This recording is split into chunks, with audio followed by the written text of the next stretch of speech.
A bat was here before, and I can tell you exactly which bat it was. Are you a detective? How could you know that? I don't see anything wrong here. Can you imagine detecting creatures like bats in a complex environment without ever seeing them, especially by sampling the air, which seems completely invisible? Well, this really happened. Welcome to today's ecological paper sharing session with me. Today's paper is Airborne EDA documents a diverse and ecologically complex tropical bat and other mammal community, published by researchers from UCL and other institutions in 2023. They verified the feasibility of detecting EDA in the air using modified prototyped air samplers. Before we announcing the answers blowing in the wind, the first question is, what is EDA? Environmental DNA, or EDA, can be broken down into two parts, DNA and environmental. Everyone has heard of DNA. If you haven't, think of it as a recipe for making a dish. These molecules carry the genetic instructions needed to build and run every living organism on Earth. So next, what does environmental mean? It refers to a method where researchers collect samples directly from the environment, like a bottle of water or soil, rather than sampling individual organisms, which can be time-consuming, expensive, and harmful to the rare species.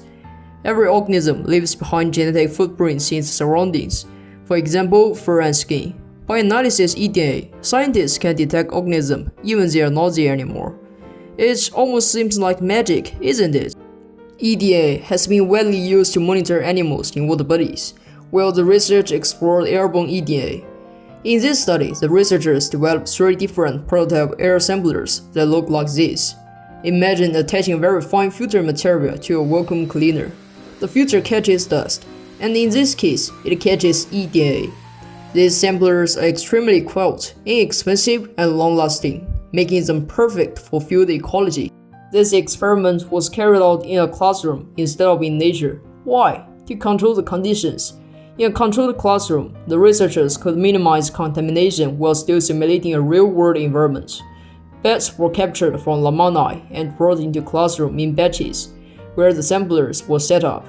The samplers run overnight and turned on again at night to sample the next batch of bats.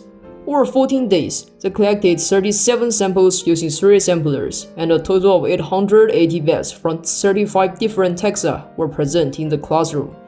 Quite an impressive number, right? It must be tiring as well. The next step was to extract DNA from the filter material using specialized extraction kits. Since the amount of DNA collected was too small for analysis, PCR was used to amplify it, creating millions of copies. You only got several pieces of puzzles, but PCR helps completing a jigsaw puzzle with only fragments of it. These amplified samples were then sent for sequencing, which enable you to read the DNA as a string of letters like AJJTC, allowing scientists to compare the sequences to identify who is it. The results revealed that 41 taxa were detected, including 27 bad taxa. They also found a positive correlation between species abundance and the number of DNA reads, demonstrating the high accuracy of airborne EDA in capturing the diversity of a complex community. But wait, a total of 41 taxa? We only expected 35 bad taxa. Why is there a black-colored monkey and a big-eared climbing rat in our results? Don't worry, remember that air can flow, and windows of the classroom were opening, which means EDA from untargeted species over long distances can be blown into samplers.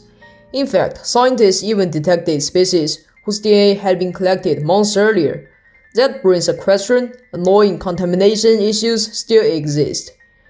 Another conclusion we get is, there's no significant difference between DNA concentration of 3 different samplers.